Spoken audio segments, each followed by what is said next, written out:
Welcome to hashtag 52 Boundaries. And today we are talking about children and boundaries. And I'm so delighted to have with me my friend Josh Langley, who is a children's author and empowerer. Because I made that word up because I said educator. And he's like, no, I'm not an official educator. And I'm like, well, you empower children, so we'll call you an empowerer. I like that. That's a great word. Own that.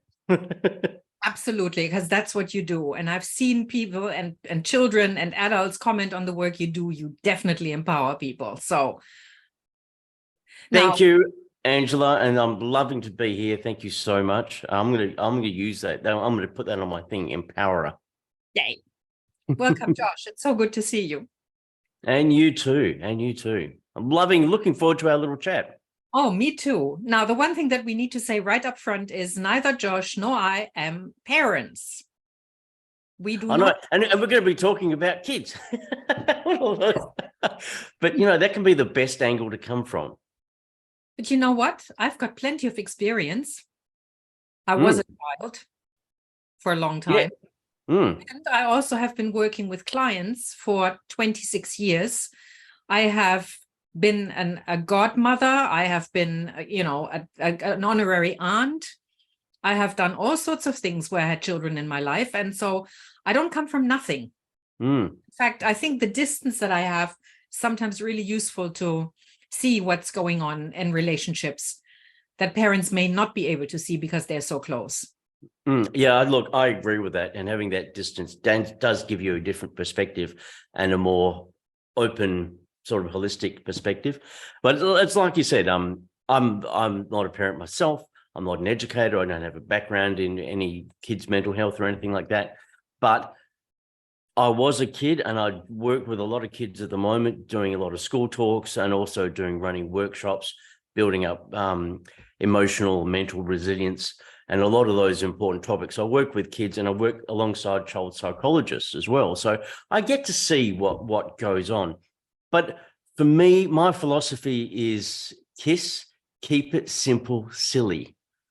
And what I do is I put everything through the lens of how would I talk to my 8-year-old self. So Yes. that covers everything. That means that's my books, my programs, how I talk to kids.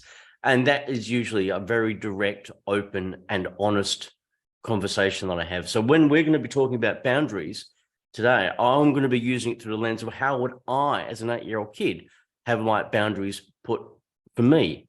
Mm-hmm. So I would have grown up with the stability or with a level sort of playing field, I guess, because growing up, I didn't have very good boundaries put upon me. So this would be an interesting conversation.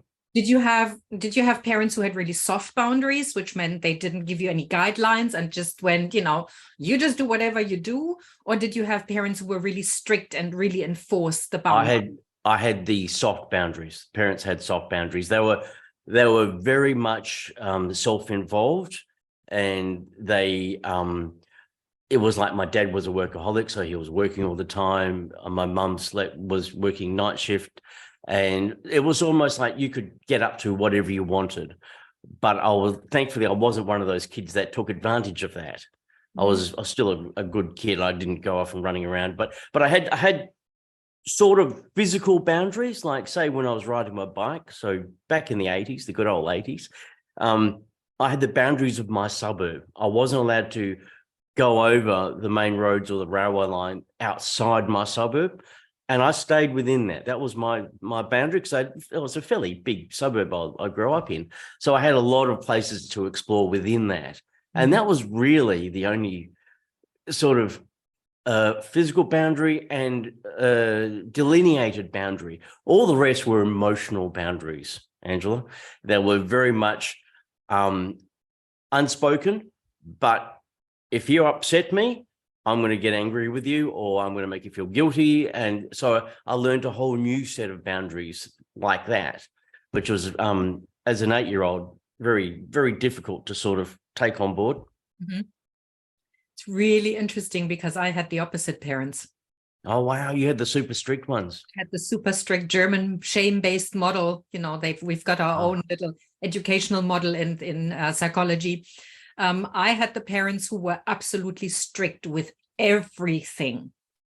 Like we're talking, there's at bedtimes, we're talking with regards to what I was allowed to say, what I was allowed to do. If like, I mean, I did that, I haven't thought of that in years, but for example, also with regards to achievements, like I really love ballet. I had ballet lessons for a couple of years.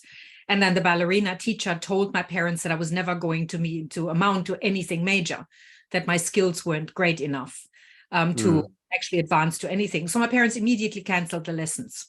Oh, so any pleasure that you had or any joy that you had from Didn't because matter. it was all outcome based. Yeah. Wow. Yes.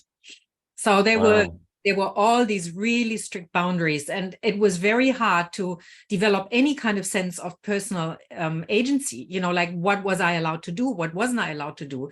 The only thing I did was this: I could escape into books because nobody in my family read. They couldn't understand that. Wow.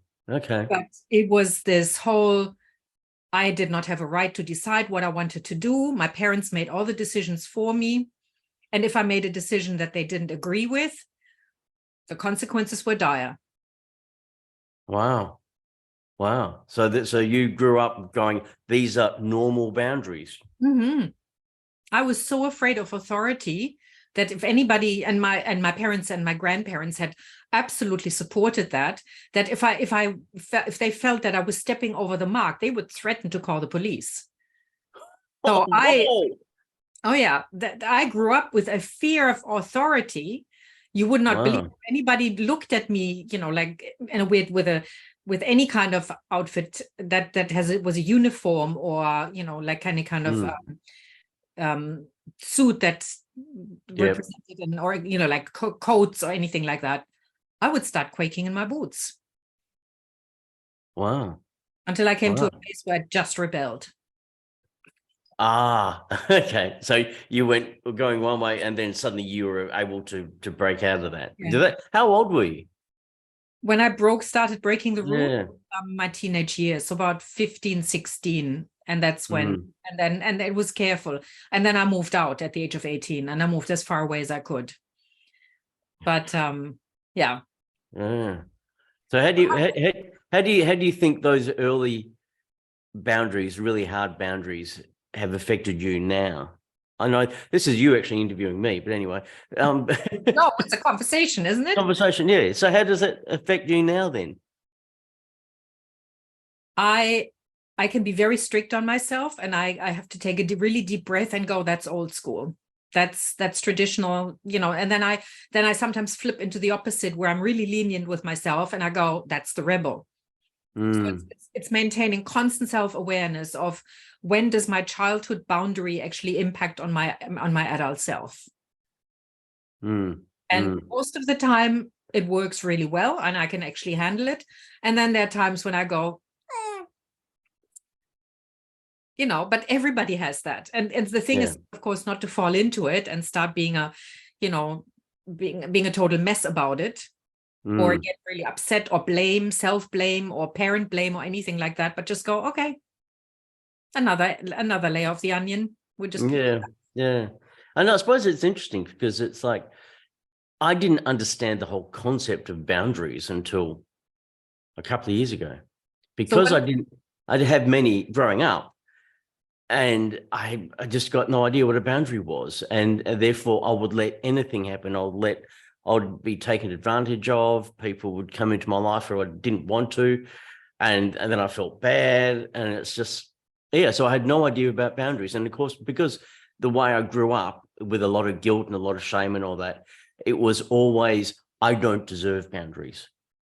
Okay. I don't deserve them. Me as little Josh Langley, everyone else comes first. I can't put up a wall around me or whatever and say, no, I will not tolerate this or I won't accept that. It's like, okay, it's a free for all. And then, and that has that's really dangerous. Isn't that interesting that we both had exactly the same consequences? You had the parents with no boundaries. I had the parents with rigid boundaries, but we both drew the conclusion that we did not have the right to have boundaries. Yeah, isn't that interesting? Yeah. Because I became a total people pleaser. Yeah. I just wanted to make sure that everybody liked me so that, you know, I could at least do something when not everybody would come down on me like a ton of bricks. Yeah. Wow. Yeah. I mean, I remember when, sometimes, when friendships run their natural course and you just go, okay. And it's like you might just drift apart. No, that's fine. But I was always one of these people that I didn't want to upset someone.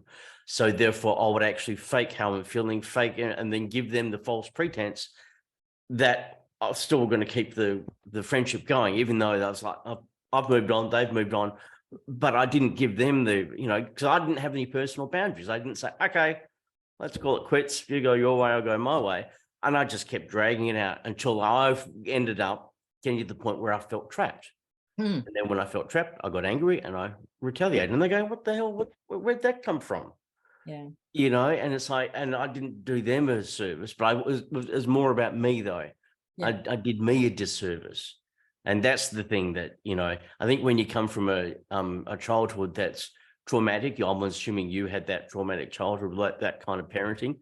And it's to bring all these ideas back onto you and go, well, actually, I am worthy of setting boundaries. I am worthy of putting myself in a position where I can look after myself. And that includes putting up boundaries. I won't accept this. I won't accept that. And I Yeah. will do this and I will do that, Yeah.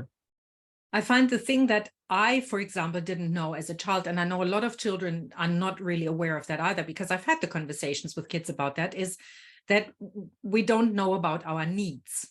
Mm. And when we know what our needs are, we can set boundaries. And of course, then if I know how I feel, and then I know whether my need is being taken care of or not, and then I can know that the boundary. Let's say, for example, I'm starting to feel really uncomfortable about somebody, who stands really close to me, and I don't really want them to stand close to me. If I have learned not to set boundaries, then I will accept that. I will still feel uncomfortable, but I won't say, hey, my need is for actually some physical distance here. Would you mind taking a step back here and set that boundary? But if I have learned to, and this is why with children, for example, when parents say to me, oh, come on, give Angela a kiss. And the child goes, especially when they're toddlers, no. And the parent goes, no, you're being really impolite here. Give Angela a kiss or at least a hug. And I go, please do not do that. What you're doing is you're teaching your child that it has no autonomy over its own body. And then 10, 15 years later, when somebody comes and makes inappropriate advances, this child has learned that it can't say no, that it actually has to succumb to the advances because it doesn't know that it has a need for physical autonomy. So please, unless the child comes to me by herself, please do not force them to do this. But we don't teach children that a need and a boundary and an emotion are linked. This is my passion pony. You raised a really good point there, and it is that establishing that the kids have feelings and emotions, and they need to understand and recognize them, because that's what I'm passionate about, is getting kids to recognize their own feelings and emotions. Yep. And then, but obviously that it all comes back to the parent or the teacher or whoever. They need to understand and recognize their own emotions so they can help their kids understand their emotions. And obviously, but we know we live in a society where no one is in tune with their emotions, and they just fly off the handle or whatever. But we need to have that, if we're going to have a sort of a decent society going forward, it starts with our kids. And as you said, if the kids understand, if they feel a bit awkward or yucky around standing around someone, they go, okay, I can recognize this feeling. This is giving me a signal to go, I might move away, or I don't want to go any closer to that person. They need to understand that and recognize that and honor that, and have a trusted adult to actually listen to them and go, oh, okay, I see what's happening here. You don't have to hug Uncle Barry, that is perfectly okay. Because I see a lot of that happening at the moment. There's a lot of, on Facebook, I see a lot of parenting places. They're going, give the child autonomy to make their own choices. That don't, as you say, just because it's Uncle Barry, you don't have to give him a hug and a kiss or anything like that. And that's right. With all the work that I do, I always ask kids, or if it's an adult there or something like whatever, I get the kids to ask the question, would you like a hug? Mm-hmm. So they're in control. So, because there's a talk that I do about kindness. Mm-hmm. And some of the kids, I say, what can we do to be kind to someone without saying anything. And a lot of the kids always go, oh, give them a hug. And I said, that's right. You can ask them if they want a hug and put that in there, ask them. So therefore they've got that choice to do that. And that is really, really important. Yeah. Good. It's a difference between teaching children how to think versus what to think. Yes. Yeah, exactly. Yes. For me, it's just, that Edward de Bono was like, yes, thank you, Edward. And it's the ability to teach a child to communicate what matters. It's about asking permission and us making requests and showing empathy and all of these skills that we talked about that set boundaries as well. Because, if there's a big difference between, I know that as a child, I always had duties that I had to perform no matter whether I wanted to do them or not. It was my duty to obey. And being able to say, you know what? No. I mean, unreasonable requests, not, clearing out the dishwasher is not an unreasonable request. But, things like that, being able to teach a child to negotiate those boundaries of saying, this is a reasonable request, this isn't, is so important. Because we've talked about this before. The world is shifting in a way where we're just removing the human element. And young people, specifically who communicate with, the devices, they don't know how to set boundaries anymore because on the internet, there are no boundaries. Yeah, Right? exactly. And if you don't know how the basic communication skills are lost because you can only say so much with an emoji when you can't get a physical reaction. So the instant consequence of saying something bad, someone looks upset. So you go, oh, wow, okay, that's the instant response that I get. That's the feedback loop. But on Snapchat or whatever it is, there's none of that. No. There's no seeing the ramifications of any action. So therefore, as you said, there was no boundaries. Yeah. So when we're talking about spongy boundaries where people vacillate between soft and spongy, soft and rigid, the thing that I always find interesting is that you have got parents on one hand who shove their iPads at kids and tell them to shut up and be quiet and sit in the corner and not move. And then when the child wants attention, and then they pamper them and there's this whole cuddling and mollycoddling that on the other hand, there's no balance between, let's discuss how we're going to go about this. I can't focus on you for the next 20 minutes. Keep yourself busy, right? It doesn't have to be an iPad. Run around the block, get your bicycle, or read a book, or draw a painting, or something like that. No, here I give you the iPad, and then no, you're using it too much. Let me take it away. I need to do something with you, so I'm a quality parent. I'm completely exaggerating here, but maybe I'm not. Yeah. And look, I think parents, it's a tough time for parents at this moment because it's like, like when we were growing up, our parenting, imagine if you throw in social media and technology and all that sort of stuff, and it makes it's like what you learned as a kid, like say when today's parents were growing up, it's a whole different ball game. It really is. And because you don't get taught this, you don't get taught any of these lessons, how to move gently between these boundaries, how to have a conversation with a child without that child then going, oh, okay, I'm the king of the house now because I can make all these decisions. No, that takes time, that takes patience, and it takes repetition as well. And it takes a certain inner strength from the parent to go, okay, I'm not my child's best friend. I'm there to parent them. I'm there to scaffold their life experience so they can go off and be awesome people. That's the role of a parent. And sometimes there's the hard things. Look, I think my sister-in-law said one of the best things I've ever heard when her little one was young. She said, I always give my child options of only two things.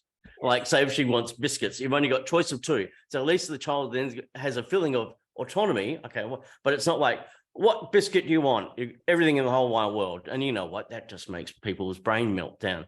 But if they've got a choice of two, then it's easier for them to pick. And I kind of like that.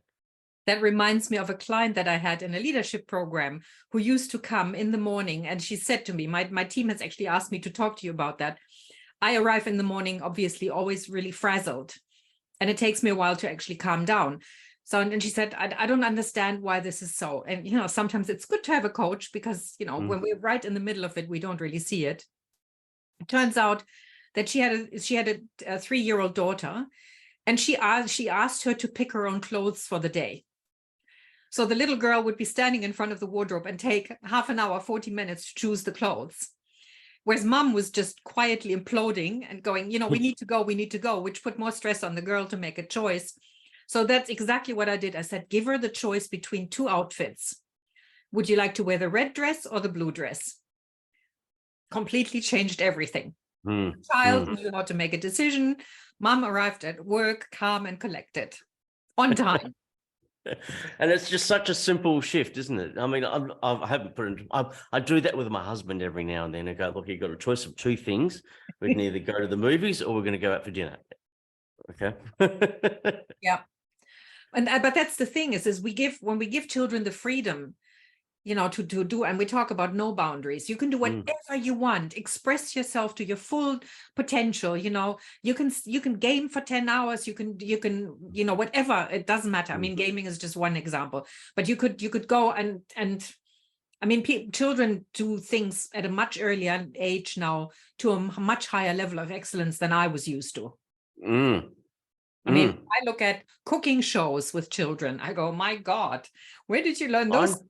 I know. My niece, I think she was year 1, and she already was reading, not novels, but she was so advanced with her reading and with maths. And it's like, I could barely say a few words when I was in year 6. It's like the academic level of kids now is so much more advanced and with devices, they're so much more switched on. But it's not just the academic skills, but it's also the thinking skills in terms of absorbing information, because I think these devices make brains work so much faster. I mean, like, again, I know a child who can sit, like my neighbor across the road will be able to tell you all about plants, animals, dinosaurs, has a knowledge that's almost encyclopedic. I don't remember that, but that's the access to the internet. But if you give children no boundaries around bedtimes or food, what kind of foods are good to eat, instead of going here, just let's just go to McDonald's and grab something. Look, I realize I'm totally polarizing here, but we have half an hour, and this is supposed to support people in just thinking about the way they do things, right? Not exactly. And I can be the counterpoint to that. But that's good, because you need to see the extremes, because that's what it's like, mass generalizations. You can go, kids are just given willy-nilly free rein, and I know it's all nuances, but the things that I find talking to a lot of child psychologists and child mental health professionals is that the boundaries regarding screen time are the most important.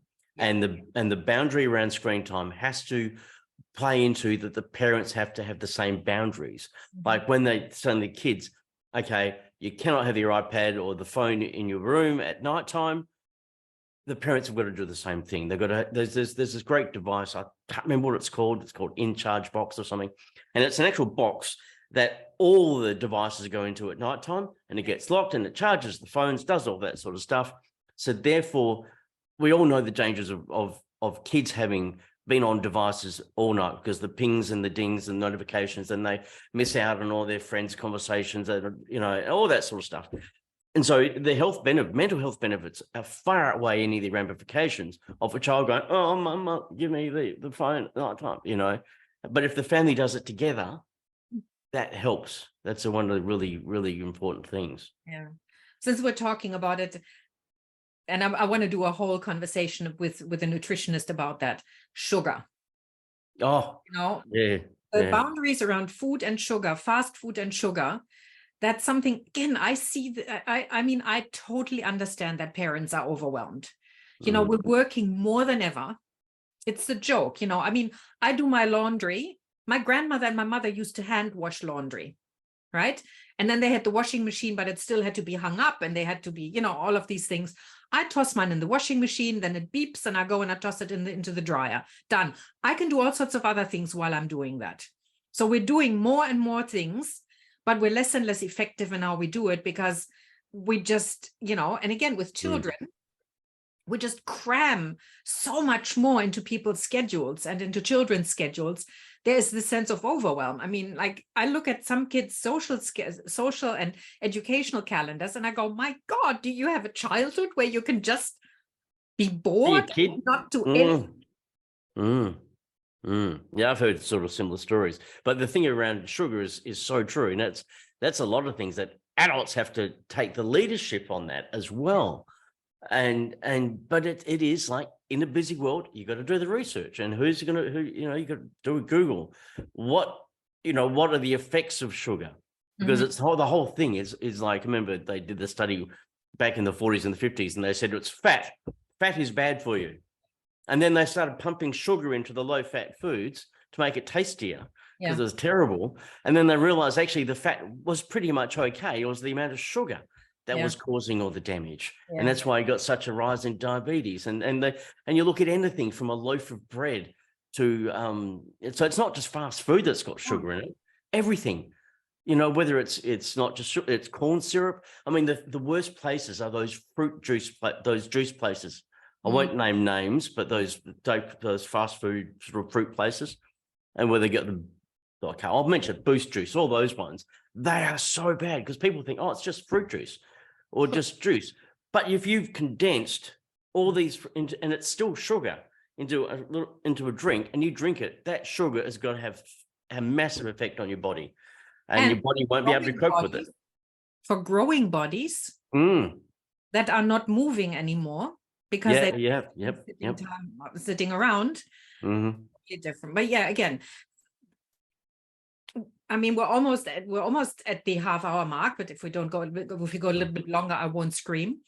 But what I want to say is there are no boundaries that are fixed and rigid. They're all flexible, they're negotiable, but it's about looking at the situation. It's about, yes, it's okay for the child to have a lolly. Does it need to eat the whole bag? Probably not. Is it a birthday? And do you have to say your child, no, you're not eating any sugar? Right? Carrot sticks for everyone. Yes, exactly. Well, that's the opposite. This is the polarization, right? You've got the rigid boundaries, then for rigid boundary, I can give you a soft boundary. But it's about thinking about what is the effect of your child. Does it empower it? Does it teach it how to think? Does it develop a sense of accountability and responsibility? What else? Well, is it a level of self-awareness of that child, of understanding what are my emotions, what am I thinking, what am I feeling, and where do I fit in to the scheme of things? That's the other thing. Is like when there are no boundaries, the kids don't go, where am I in all of this? And they only found out where their boundaries are when they get into trouble. And so therefore that's their only way of knowing, oh, that's a boundary that I'm going to get in trouble. But it still doesn't go, I feel safe in this bit. It's just, guys, I'm just getting in trouble here and here and here. And I don't know where I am in all of this. Yeah. And that can be a tricky thing. Yeah. So for me, the key sentence has always been, teach your child how to think, not what to think. Yeah. And then give them some boundaries and some guidance, but don't. And this is I can't remember it exactly, but Rumi had Khalil Gibran had a really good poem on children. And it was about, the whole thing about don't fill your child's head with things that you think are important, because your child is living in tomorrow's house that you will never be able to get into. And I would encourage everybody to look it up. Khalil Gibran on children. And is it about the child fulfilling your expectations? Does it have to conform with your thinking, with what you think is right for it? Or does it have the right to explore, again, with boundaries? Do you want to learn the trumpet? You stick it out for 6 months. I'm not going to buy you a guitar after you've played it once, right? Yeah, exactly. Yeah. Parents know. But it's Yeah, I think, look, all parents know, they just tune into themselves. And it's like, how would I, if flip it around, how would I, if, as an 8-year-old kid or whatever, how would I like to experience this? Yeah. What would I need? Yeah. Mm. Yes, exactly. And not drawing necessarily on your own personal experience. Oh yeah, if it was terrible. No, yes, if it was terrible. But this whole thing, this is what I was like as a child, so therefore I need to do this with my child as well. But it's about saying, when I was an 8-year-old and this happened to me, how did I feel about it? Did I feel safe? Did I feel appreciated? Did it encourage me to be the best that I could be? Did it teach me autonomy? Did it teach me all of that? If not, what's an alternative action that I could take as a parent here? Yep, as simple as that, isn't it? Just, flipping it around. Simple, yeah, easy. Listen to us. Oh, the non-parents. The empowerer. Yep. But that, look, it's, I mean, we've all got a vested interest in kids anyway, because they're our future. They're going to be our politicians, they're our corporate leaders. They're going to be our humanitarians. They're going to be leading the charge for environmental causes and stuff. That's the kids that are today. So we've got to nurture them so they grow up to be kind, resilient, curious, wondrous, all that stuff. Yes. Boundaries. Flexible boundaries. Yes. Balance between structure and autonomy. I like that. Oh, Josh, I know we're going to continue talking after we turn this video off. Yep. Talk much more. Thank you so much. This was fun. And I hope that people understand that we're both really passionate about it, and that you always make your own decision as a parent. We cannot, I cannot fathom what it's like to have a child around me 24/7. Yeah, and any complaints, just send them to Angela. So yeah, absolutely. It's been wonderful, Angela. Thank you. Thank you. And thank you, everybody, for watching and listening. And if you haven't subscribed to the podcast yet, please do so. Thank you.